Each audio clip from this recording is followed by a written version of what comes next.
Las Vegas is not just facing a slowdown. Something deeper is starting to break beneath the surface. Why is the tourism engine of Southern Nevada losing force again? Why are more people talking about recovery in 2026 while workers on the Strip are seeing something very different right now? And who really benefits if this city stays alive by asking ordinary people to stretch further, borrow more, and absorb the pressure quietly? Because the most disturbing part of this story is not the slump itself, it is what some people are willing to call a comeback. Before anyone decides Las Vegas is turning the corner, you need to hear what the people inside the system are already seeing. The first thing to understand is that this slump is not over. This is not online panic. It is not cherry-picked footage. It is not one-week weekend being turned into a crisis. The latest visitor data shows that Las Vegas is still dealing with a prolonged tourism slowdown. According to the LVCVA, that slowdown continued through November and is now stretching toward the end of the year. News coverage has already described tourism declining in Southern Nevada, a slump costing the city billions, and a pattern serious enough that some are starting to ask what it could mean beyond Las Vegas itself. From the outside, that reality can still be easy to miss. A tourist walking through a casino on a busy Saturday night may see lights, noise, music, crowded walkways, and assume the machine is still running normally. But workers do not experience Las Vegas from the outside. They experience it in schedules, in hours, in tips, and in paychecks. For many people on the Strip, this slowdown is not arriving through dramatic layoffs. It is arriving through something quieter and more punishing. Shifts are being shortened, hours are being cut, paychecks are shrinking without the headline ever matching the damage. One worker explained that what used to be an 8-hour shift was cut to 6. That change sounds small until it keeps happening. A 40-hour week starts looking a lot more like 30. And in a city where rent, food, and basic survival already feel expensive, that missing income is not minor. It is the difference between managing and slipping. Some workers still have help at home, others do not. Some of their coworkers are single and have had to find second jobs just to stay afloat. That is what a tourism slowdown looks like in Las Vegas now. Not empty neon and dramatic collapse shots, not casinos going dark overnight.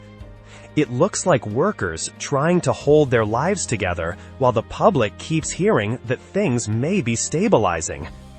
And because hospitality jobs account for roughly 1 out of every 4 jobs in Southern Nevada, this pressure does not stay contained inside resorts. It moves through the entire city. That is why so many employees are uneasy. This does not feel temporary. It feels drawn out, unresolved, and increasingly hard to explain away with a simple recovery. What makes it even more unsettling is that economists suggest this quieter kind of pain may no longer be a side effect. It may be the strategy. One of the most common arguments you hear whenever someone says Las Vegas is slowing down is simple. If things were really bad, casinos would be laying people off. On the surface, that sounds logical. But what is happening now is more deliberate than that, and in some ways, more troubling. Instead of cutting workers all at once, resorts are choosing a quieter strategy. The job market for 2025 has been described as choppy. That word sounds mild, almost harmless. But for workers, it means instability, it means hours shifting without warning, staffing levels frozen in place, and employees technically still on payroll while earning less than they did before. The logic behind it goes back to a lesson casinos say they learned after COVID. When they laid off too many workers, rehiring became difficult once demand returned. Some workers had already left the industry. Some never came back. Resorts do not want to get caught short-handed again. So now they hedge. They keep people employed on paper, but cut hours, freeze hiring, and allow positions to disappear quietly when someone leaves. From the outside, that can look like resilience. In the numbers, it can even sound reassuring. Even with a 5 to 7% drop in tourism over the past several months, employment fell only 0.1% between October and November, and just 0.3% year over year. But those numbers do not show reduced shifts. They do not show lost tips. They do not show second jobs, mounting stress, or credit cards being stretched just to stay level. A worker can still be counted as employed while losing 10 hours a week. In the data, that looks stable. In real life, it feels like a slow squeeze that never fully stops. And that is why the phrase workers hearing matters so much. Wait and see. Wait and see if tourists return.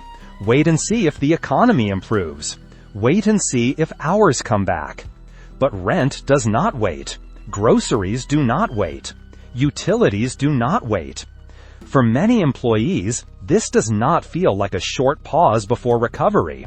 It feels like being held in limbo while the system buys time. And while workers are being told to stay patient, something else is already moving in the background.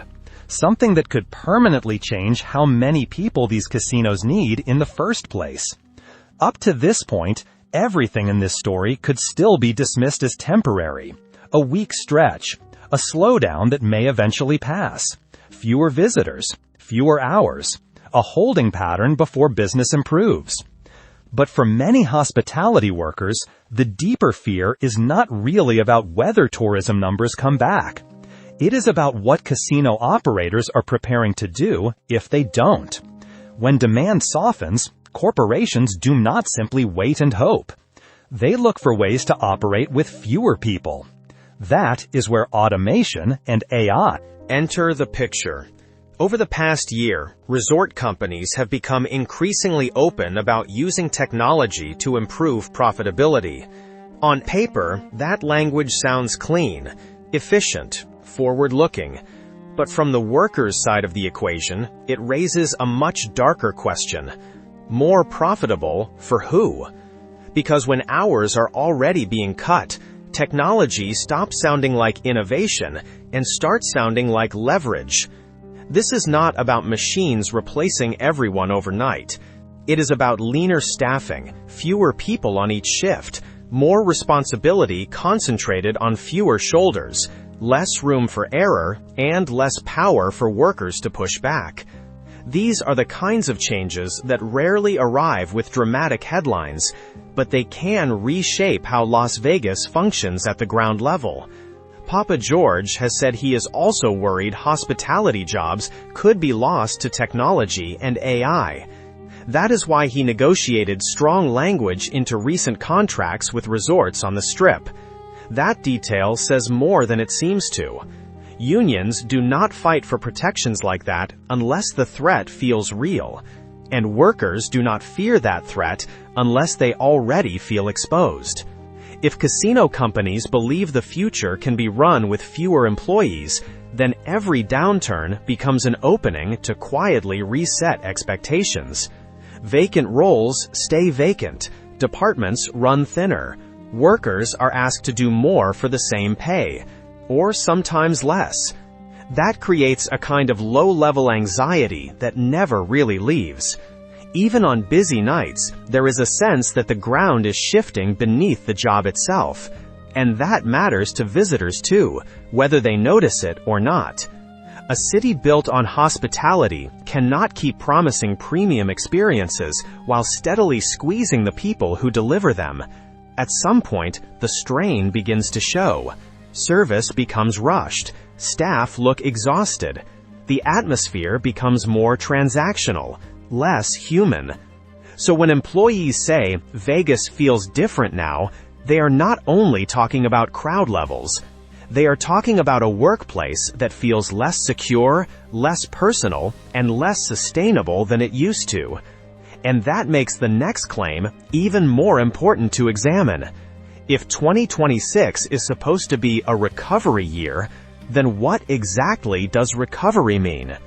This is the point where the conversation becomes much harder to ignore. Up to now, someone could still argue that Las Vegas is simply moving through a rough patch, a slowdown, a difficult cycle that will eventually correct itself. That is where the word recovery starts getting repeated. The idea that 2026 could be the year Vegas turns the corner, that demand returns, that confidence improves. But recovery means very different things depending on who is speaking. For workers, recovery means fuller schedules, stable hours, and paychecks strong enough to keep up with rent, groceries, and the basic cost of living. For visitors, recovery means a trip to Las Vegas feeling worth the money again. But for casinos, recovery can mean something else entirely. And this is where the story becomes revealing. Because when you listen carefully to the optimism, it is not really built on people becoming more secure. It is built on something far more unsettling. One economist described it in very direct terms. People may start to feel more comfortable making discretionary purchases again. Those purchases are usually done on credit for middle to lower income consumers. And if credit conditions improve enough for them to manage that debt, spending could come back. That is the moment that changes how the entire comeback narrative sounds. Because what is being described is not a recovery driven by higher wages, not by lower costs, not by Las Vegas becoming a better value for the average person. It is a recovery driven by people feeling comfortable enough to borrow again. Let that sit for a second. The system does not need families to be financially stronger. It does not need workers to earn more. It does not need households to feel genuinely secure. It only needs enough people to believe they can put more discretionary spending on a card without immediately falling apart. That is not stability. That is dependency. And for a hospitality worker already dealing with shorter shifts, rising bills, and maybe even a second job, that realization lands hard. Because the recovery they are being told to wait for is not built on stronger ground. It is built on leverage, on credit, on consumers being nudged to stretch just a little further because rates may fall enough to make the pain feel manageable again. Strip away the polished language and the pattern is familiar. Keep the machine running by encouraging people to spend money they do not really have. To be clear, this is not a personal attack on the economist. In some ways, the most disturbing part is that he is being honest. He is saying out loud what usually stays hidden underneath the sales pitch. Las Vegas does not always surge because people are thriving. Sometimes it surges because people are willing to gamble with more than chips. They gamble with their financial future. And once you understand that, the rest of the anxiety starts to make sense. Why workers don't trust the optimism. Why the comeback story feels hollow on the ground. Why 2026 does not sound like relief so much as the next cycle preparing to feed on the same people again. A recovery built on debt is not really a recovery. It is just another fragile boom waiting to crack under pressure. Once you hear recovery described that way, it becomes easier to understand why so many workers no longer react to good news the way the public does. Because after debt comes the next familiar promise: big events. This is the moment when Las Vegas is presented as safe again because the calendar looks full. Conventions, sports, festivals, mega concerts, Formula One, WrestleMania, the lingering Super Bowl effect. From a distance, that sounds like momentum. It sounds like proof the city is surging back. And to be fair, those events do bring people in. What they do not bring is stability. For workers, a packed event calendar does not feel like steady recovery. It feels like pressure in bursts. One weekend is overloaded, chaotic, exhausting. The next week is quiet enough that people get cut and sent home early. That kind of rhythm is not a foundation. It is volatility wearing better clothes. You cannot build a normal life around spikes. You cannot budget around them. You cannot plan rent, groceries, and bills around a city that alternates between overload and underperformance. Big events do not solve weak demand. They help conceal it. They create the image of strength, while regular day-to-day tourism remains softer than it used to be.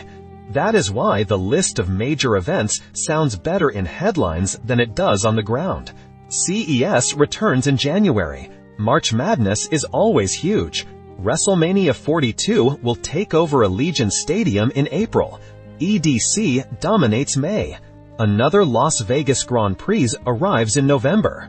On paper, that lineup sounds powerful, but the real question is not what happens during those peaks. The real question is what happens in between.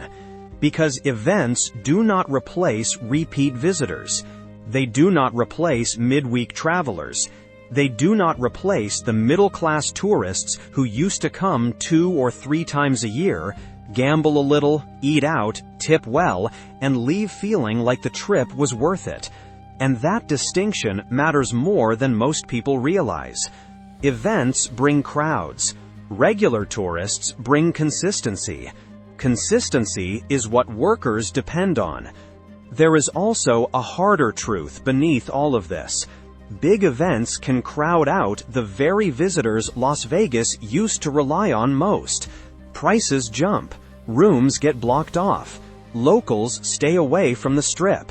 Ordinary tourists look at the cost and decide to postpone or skip the trip entirely. So the city can look busy without actually becoming healthier. It can look full while becoming more fragile underneath. That is why comparisons to other destinations matter so much. In the same coverage pushing the idea of a Vegas rebound, places like Disney parks are described as seeing double-digit growth. That comparison hurts, because it shows this is not simply a case of everyone struggling at once. Other destinations are expanding without leaning so heavily on debt-fueled spending or event-driven surges. Las Vegas, by contrast, looks increasingly dependent on spectacle to compensate for deeper weakness. Workers see that clearly. They see a city built for headlines instead of sustainability.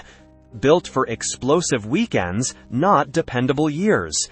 Built to extract as much revenue as possible from short windows instead of creating an experience people want to return to steadily. So when employees say Vegas feels different now, they are not saying it feels dead. They are saying it feels unstable. And instability is a terrible base for anything calling itself a recovery. Once that instability becomes normal, one issue rises above all the rest for workers and visitors alike: affordability. In the end, nearly every problem in this story leads to the same wall. Tourism slumps, cut hours, automation fears, recovery built on credit, optimism built on events. All of it crashes into one reality: affordability. Because once a city becomes too expensive for the people who work there and too expensive for the people who visit, the system starts feeding on itself. For hospitality workers in Las Vegas, that pressure is not occasional. It is constant. Rent is up. Groceries cost more. Gas costs more. At the same time, paychecks have not kept up, especially when hours are being reduced without fanfare. That creates a brutal double squeeze. Workers are bringing in less money at the exact moment everyday life is costing more. And when that becomes your normal, even the so-called good news stops feeling like good news. A busy weekend does not necessarily mean relief. It often just means exhaustion, followed by another week of uncertainty. Nobody celebrates a surge when they already know the next schedule might shrink again. What makes this especially dangerous is how normal it has become. The expectation now is that workers should simply absorb the pressure. Higher costs, unpredictable hours, thinner margins, less breathing room. One labor leader put it plainly: members and regular workers are having a hard time with the cost of living. Groceries are through the roof. Rent is through the roof. That is not a vague complaint. That is the language of survival. And once survival becomes the baseline in a city built on hospitality, the deeper problem is already here. This is also the point where the worker experience and the tourist experience collide. As Las Vegas becomes harder to live in, it also becomes harder to justify visiting. Higher room rates, resort fees, parking fees, inflated food and drink prices. The trip starts to feel less like an escape and more like a series of charges. People notice that. They come less often. They shorten their stays. They pull back on spending once they arrive. And that feeds straight back into the worker side of the story through lower tips, weaker schedules, and even less stability.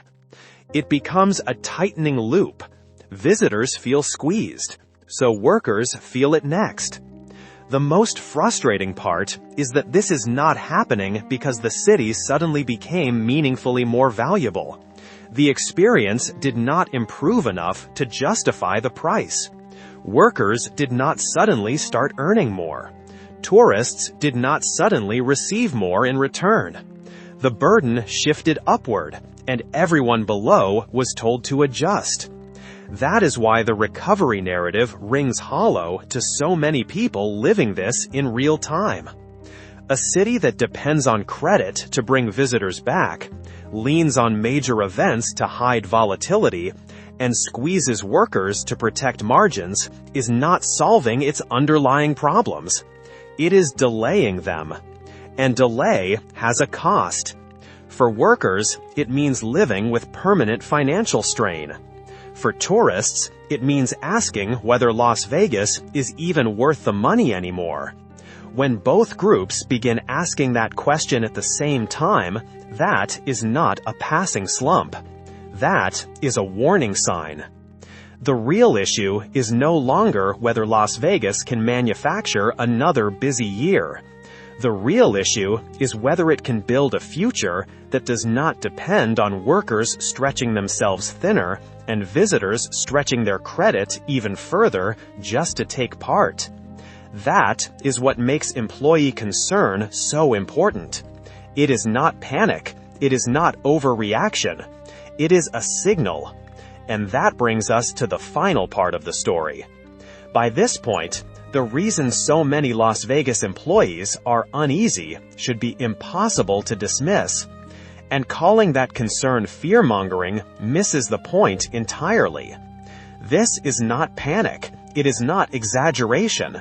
It is not social media negativity spiraling into something bigger than reality. It is pattern recognition from the people closest to the pressure. Hospitality workers are not building forecasts from a distance. They are reading the city through foot traffic, through schedules, through tips, through paychecks, through the quiet signals that appear long before official reports fully catch up. And what they are reading right now is not confidence. It is not stability. It is not the feeling of a city that has found solid ground again. They are watching hours get cut quietly, instead of jobs disappearing loudly. They are seeing automation creep further into the system, while staffing freezes become easier to normalize. They are hearing recovery described in terms of debt, instead of security. They are watching Las Vegas lean harder on major events, while ordinary tourism still looks fragile underneath. None of that feels like a healthy comeback, when you are the one living inside it. Put all of those signals together, and the picture becomes much harder to soften. This is not what real recovery feels like on the ground. A real recovery is obvious to the people doing the work.